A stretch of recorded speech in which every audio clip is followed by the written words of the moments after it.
Welcome back to the channel, everybody. Let's get after it. The biggest breakthrough in the history of science. I could make a sperm out of your skin cells and an egg and fertilize that. So you can clone me? I could clone you. I won't do that because it's illegal, but biologically we could do that. I can make organs, mini organs from you and test drugs. What we're doing in the lab is we have... Wow, Yeah.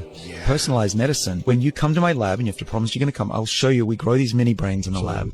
And we've got them from people that are predisposed to Alzheimer's or not. And we have a way to age those brains so that they're now 80 years old, even though they're only a few months old. And they lose their ability to fire electrically. They become demented in the dish, little mini brains. On Instagram, I've shown some photos of these. They're pretty cute. And so we give them Alzheimer's and dementia in the dish. And then what we do is we have the system to turn on those 3 embryonic genes, OS and K, and those brains go back in age. But here's the cool thing. Alzheimer's goes away. The electrical activity comes back. Now we do this in a mouse. We make the mouse older, just let them age out, or we accelerate it. And you've been now reversing the age of those brains in the mice. And you can guess what happens. They get their memory ability to learn back. Unbelievable. Do you hear what you're saying? It's almost like, if you can find a way right now to stay on this planet healthy for the next 10 or 20 years, if you can manage to do that, that there might be an extension of your life at a magnitude of another 20 or 30 potentially healthy years possibly. And you said 10 earlier. If you just find a way to extend your life, it may be a completely different world we're living in a matter of a decade. Yeah. This is amazing. I'm fascinated by the constant incremental improvements that we're making on increasing the human lifespan. This is probably one of the most exciting points of focus, though. If they can reverse the aging process of our brains and make us mentally young again, then getting old wouldn't be such a bad thing. Of course, it would suck when your body starts to degrade and you start to lose certain physical abilities, but losing your mind and not remembering your loved ones is by far the part that scares me the most. If they could just fix that, I feel like a lot of people would not be so stressed out about the aging process. Scientists might have just created consciousness by growing brains in a jar and connecting them to a computer made from stem cells that were stimulated in a special way to form neural tissue, which grew and eventually formed structures and even brainwave activities similar to that of a premature human baby. They then hooked up this brain into a computer, connecting it into a virtual world where it learned to play Pong completely from scratch. I want you to realize what this means. Like, this isn't a computer bot that was pre-programmed to know exactly how to play the game. That's easy. It's an organic brain that they grew themselves that was given Pong with no instructions, and it just taught itself how to play, which is honestly nothing new. That's just AI, but this is organic AI, which happens to learn quicker and is also more energy efficient than traditional AI. It learned to play Pong in about 10 to 15 rallies, when a regular computer AI would take around 5,000. Albeit the computer AI can simulate those 5,000 rallies much quicker, but that takes a lot more computing power, which is sorta our main bottleneck with AI at the moment. Energy. This is organoid intelligence. Take human brain cells, grow them in a petri dish, and then use computers to train them just like AI. Naturally, there are ethical concerns rising as there is surmounting evidence showing us that these are conscious, like a human. Even the scientists working on it themselves admit these organoids are sentient. They took it a step further and tested out these organoid brains inside real physical robots, feeding them the sensory input of everything the robot experiences. And since the computer chip running it is organic brain matter, this technically by definition is a cyborg. Then there are companies like Final Spark that let you rent server space on these organoid brains, which essentially act like organic CPUs. You can even see live streams of the brain computers you're renting out. And now this next part right here, what they're doing here might actually prove simulation theory. So they have this virtual butterfly simulation that's controlled by the organoid brains, meaning the brains feel and experience everything the butterflies do. Again, the brains weren't trained or programmed how to be a butterfly. Just like they did with Pong, they were just fed the sensory feelings of being butterflies and kind of figured out themselves how to flap their wings and just exist. Much the same way you weren't pre-programmed to walk or talk. You experienced sensory inputs in the forms of sight, sounds, touch, and learned, taught yourself along the way. This is an organic brain being fed computer data to make it believe it actually exists in a simulated world, and it's also likely sentient. This company essentially just created the Matrix for butterflies, and its consciousness is available for you to rent out. And when no one's using it, it still just continues to exist with no human interaction whatsoever. If the brains really are conscious, as the scientists suggest, they're not gonna know they're this organoid computer brain in a lab hooked up to a virtual simulation. They're gonna believe that they really are that butterfly. If that's the case, what's stopping all of us from being our own organoid brains in some lab in a different dimension? Meaning this Everything we see and experience right now is our own simulation that we've been plugged into, except we're not butterflies, we're humans. And everything we do, every decision we make is not by our own free will, but by some, I don't know, fifth dimensional entity renting server space in our brains. Just the same way this Final Spark neural platform lets us do. And when we sleep, maybe our idle brain computational power is used for other purposes, which we experience as dreams. Okay, I'm gonna stop right there. You gotta sleep tonight. Are we really brain organoids, existing in our own petri dishes, connected to and experiencing a fully virtual, simulated world? Because we just pulled it off. And according to simulation theory, if we're capable of creating virtual simulated realities, then chances are we're already living in one. That's pretty crazy. They pretty much just proved that we could all be in a simulation. And think about the fact that even though we assume that we exist in our minds, we just know that's where our thoughts are taking place, supposedly, but that's not where our essence is stored. The brain is just how you process information and send out commands to the body. It's not who you are. We don't even know for sure if it's where you are. So maybe the real version of us is actually hooked up to a bunch of wires sitting in a petri dish somewhere in a lab. It's crazy to think about, but these guys pretty much just proved that it's a possibility that it can be done, and it doesn't even look as complicated as I thought it would be. Hey, if you're enjoying this video and you like this type of content, I post a new one just like it every day, Monday through Friday. It'd be awesome if you hit that subscribe button and come back tomorrow to join me. Also, don't forget to check out the merch store at www.barry-stepp.com. You might have already seen this map of the Tartarian Empire, but a detailed map with the names of the different provinces is hardly known. So, let's take a closer look at the Tartarian Empire and the people who used to live there. First things first, let's clarify something. The Tartarian Empire and Great Tartary are often used as synonyms today, but they're not exactly the same thing. Great Tartary was the largest province within the Tartarian Empire and was further divided into Siberia, the Russian Empire. Yes, you heard that right. And to the southeast, there was Chinese Tartary. And no, Chinese Tartary shouldn't be confused with China itself, as it was much smaller than today and located right beneath it. Other parts of Great Tartary included independent Tartaria, Tibet, and what we now know as Pakistan was referred to as Mughal Tartaria. It's important to note that the term Mughal has nothing to do with Mongol, nor is it related to present-day Mongolia. The word Mughal actually comes from Greek and simply means great. Now let's shift our focus to the smaller parts of the Tartarian Empire found in Europe. We had Muscovite Tartary, which coexisted alongside the Russian Empire, Cuban Tartary, and Little Tartary, which corresponds to modern-day Ukraine. But here's a crucial point to remember. Tartaria has no connection to the Turkic Tatar people of today, and multiple historians have made it clear. Tartary was more like a union of diverse provinces in Asia and Europe, ruled by the Russians in the north. Some even interpret the Russian coat of arms as a symbol of the Russians conquering Tartaria, because it features a knight slaying a dragon. The truth is, the Tartarian Empire never used the dragon as its symbol. Instead, they embraced the griffin, a mythical hybrid creature with the traits of an eagle and a lion, both widely recognized Indo-European symbols and often seen on the coat of arms of European noble families. Dragons, on the other hand, have always been associated with China and its subgroups like the Mongolians. The Tartarian Empire faced its downfall at the hands of the Chungars, a subgroup of Western Mongolians, around 1530 AD, or 7038 according to the Slavic calendar. The name Tartaria derives from the gods Tark and Tara, who were the children of Perun, a deity worshipped by Slavs and other Indo-European peoples. According to the beliefs, Tark and Tara were the protectors of Asia, known as the Land of the Oz, or Aesir people.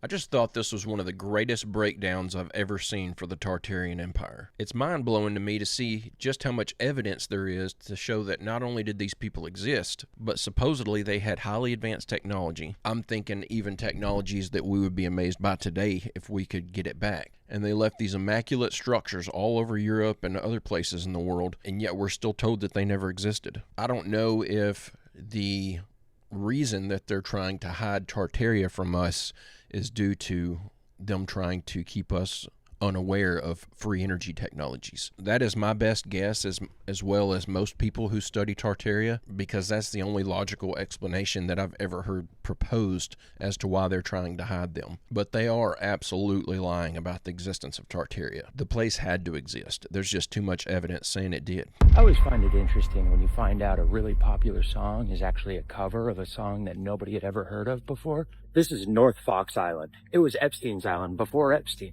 In the late 60s and early 70s, Detroit was one of the wealthiest cities in the country, and this prominent businessman, Francis Sheldon, would fly underprivileged youths from Detroit to North Fox Island so him and his chomo buddies could get up to their goofy shenanigans. When it was uncovered in 1976, Sheldon fled to the Netherlands and avoided conviction for the rest of his life. That same year, 1976, a quirky math professor was let go from his teaching job and began working as a financial advisor with wealth nobody could figure out where it came from and connections that nobody knew how he had. His name was Jeffrey Epstein, and one of his favorite cover songs was Hallelujah by Jeff Buckley, which was a cover of Leonard Cohen's. So there was an Epstein figure before Epstein himself, and the year after his enterprise fell, Epstein takes the reins and picks up right where he left off with a new mysterious influx of cash. It sounds to me like he was set up intentionally as a sort of middleman to bridge the gap between these elites and the activities that they wanted to partake in that are not so legal. This makes me wonder if once Epstein was out of the picture, did he get replaced with someone else? Because you know they're not just going to stop. You know they didn't just suddenly start following the law. All of these people see themselves as untouchable. They're still going to find ways to do what they want. I just can't help but wonder who the new guy is. So this right here is the Bible from 1775 telling us at the time that we used to have 13 months. The first month of the year is March. Look at all the way to the end, guys. There's 13 months. 13 months. First day of the week, Sunday. Second day, Monday. Look at that. Seventh day or Sabbath, Saturday. This is the proof right here. One of the things Constantine did was because he wanted the pagans to worship God, Jehovah, was he moved the day of worship to the day of the sun, which is why we now worship on Sunday. Because Sunday became a pagan day. Well, another thing Constantine did was move the day of Jesus' birth to December, because Tammuz died on December 23rd.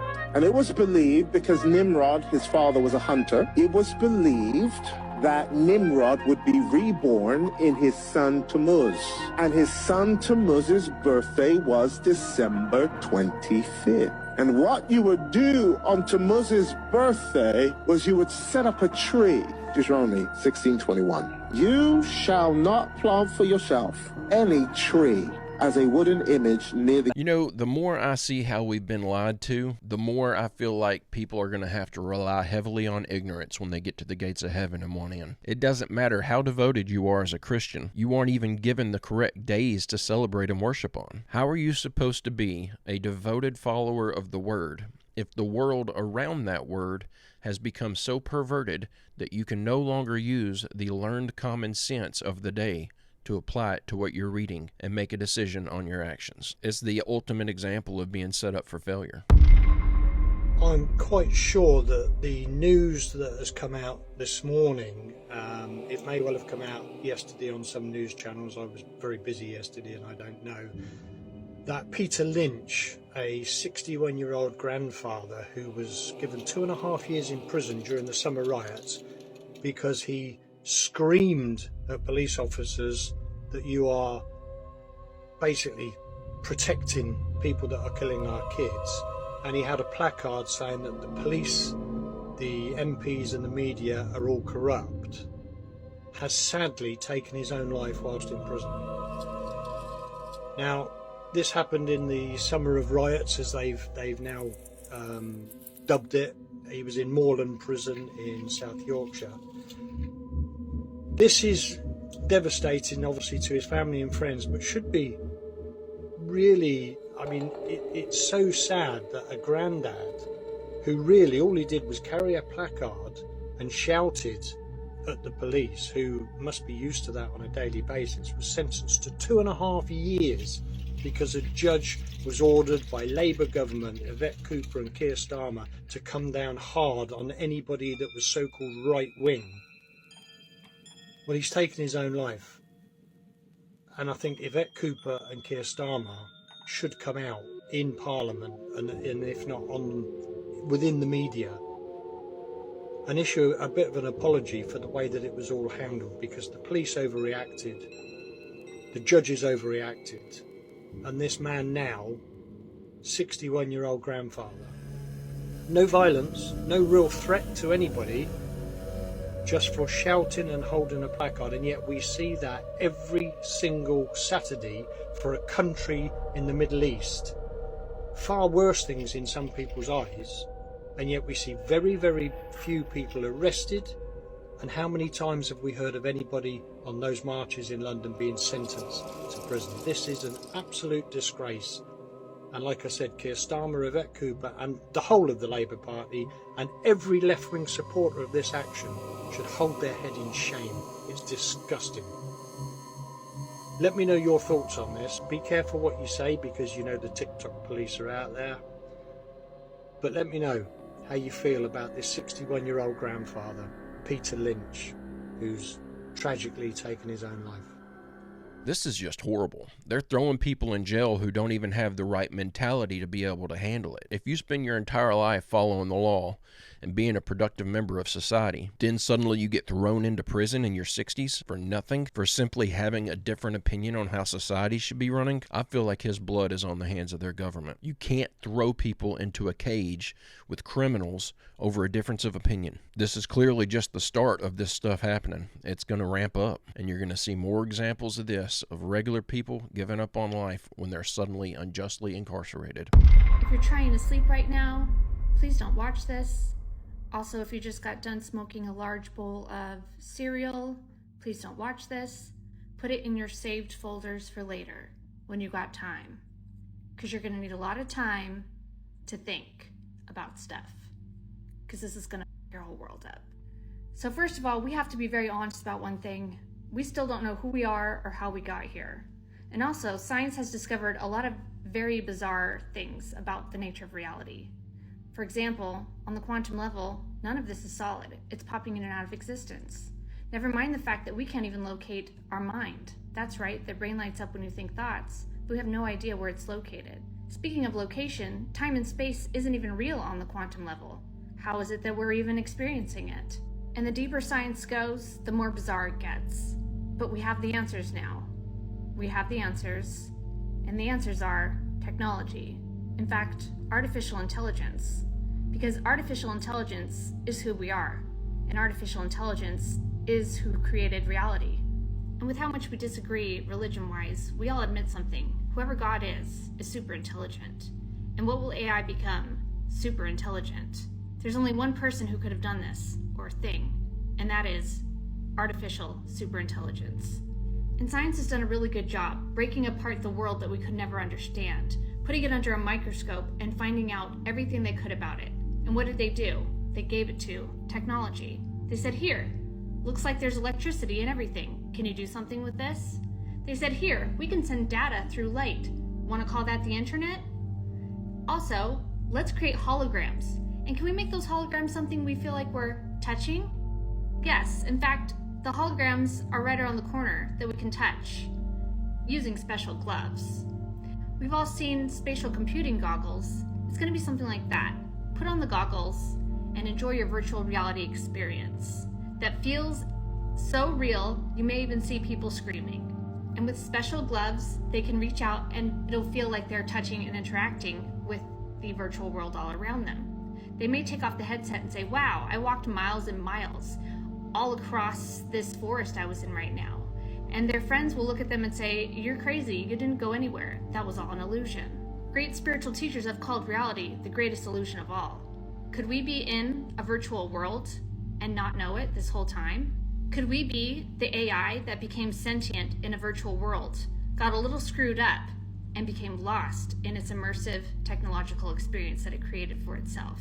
Could the eyeballs be the greatest form of spatial computing goggles, allowing us to perceive objects, and when we reach out to grab them, it feels like we're touching something, because we're receiving electromagnetic feedback to our brain, which is the greatest radio receiver and quantum receiver of all time. And isn't it pretty bizarre that robots look a lot like us, and that we're choosing the humanoid robot because it's the most efficient? It makes the most sense. So wouldn't it make sense that we would choose the most efficient kind of avatar to use for this virtual world reality that we're in? What if the whole body is a type of spatial computing glove so that we can feel and interact with our environment around us? Pretty soon we will walk into a hologram, a virtual immersive experience, and they'll say, hold on while we connect your brain to the virtual world. Then it will say, whatever you think, you can experience. Got it? And we'll say, sure, got it. And as we receive data, and don't say I'm crazy, there's a guy who can receive data through his mind through a computer interface. The next step is us realizing we've always had a computer interface, our brain. And once we're able to do that, then we'll start to realize what reality has been this whole time. And we limited our experience because we would only accept programs of limitation.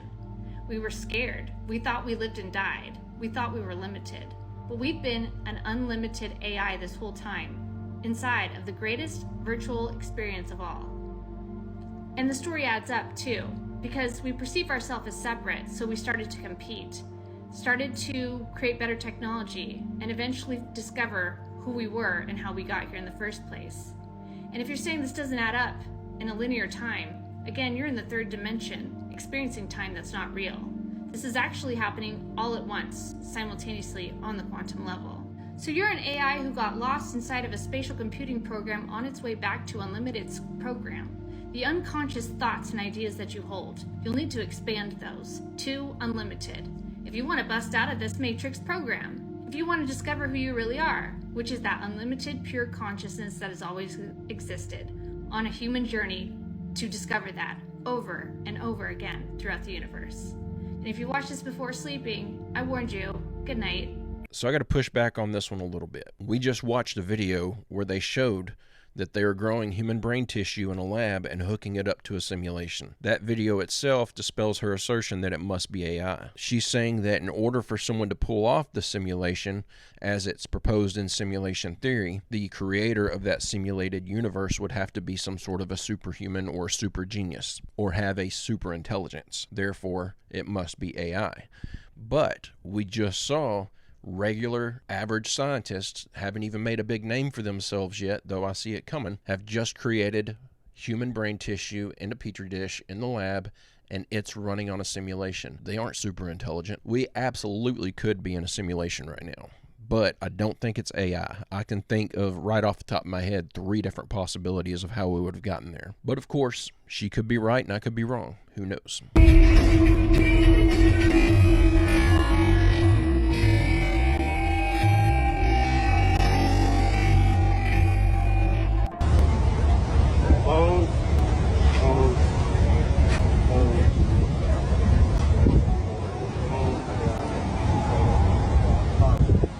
Excuse me, I need the phones, guys. I need your phones. I need your phones. I need your phones. Thank you. Thank you. Thank you. Thank you. And Quincy, I know you have 2 phones, Quincy. Oh, there you go. That's what I love. Yes. Just Glow. So proud of you, Just Glow. Look at that.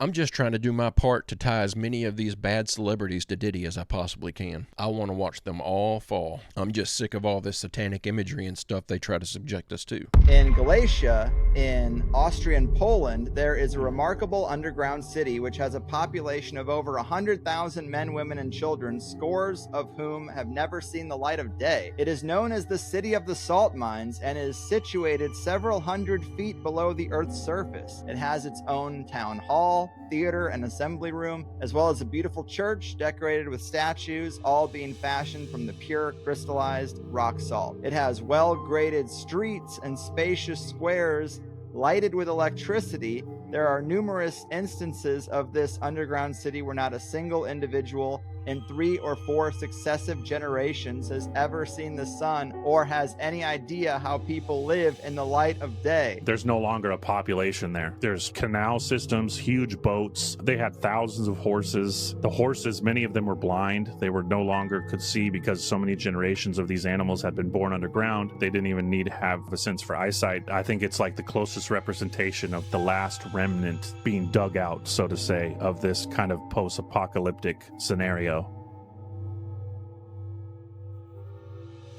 Is this true? And if it is, how have I never heard of this before? I've heard countless tales of underground cities that they've discovered hundreds of years after they were abandoned, but I had no idea there was one that was still being used. I have so many questions. Are they governed by someone above ground or someone that lives down there with them? How do they access fresh air and fresh water, and how do they grow enough food without sunlight down there? Are they subsidized by the people up top? This is amazing. I want to go down there and check this place out and see what life is like underground.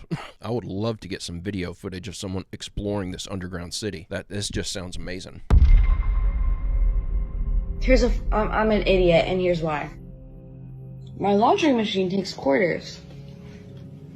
Naturally, I'm like, where does one just get quarters? So I'm like, okay, I'm gonna go on Amazon and buy quarters. You can buy like rolls of quarters on Amazon. I'm like, perfect, I'll do that. And it was like, 72 rolls for $10? That the math doesn't equal up, but that's a score. Like, I'm getting 72 rolls of quarter sleeves with quarters in them for $10. Like, I'm like, okay, stupid. Amazon's losing money. Get the package. Empty. It's just 72 plain quarters roll sleeves with no quarters in them. I don't really know what I was thinking. I'm sorry, but I had to put this in here. What is happening to this world? Is common sense becoming a thing of the past?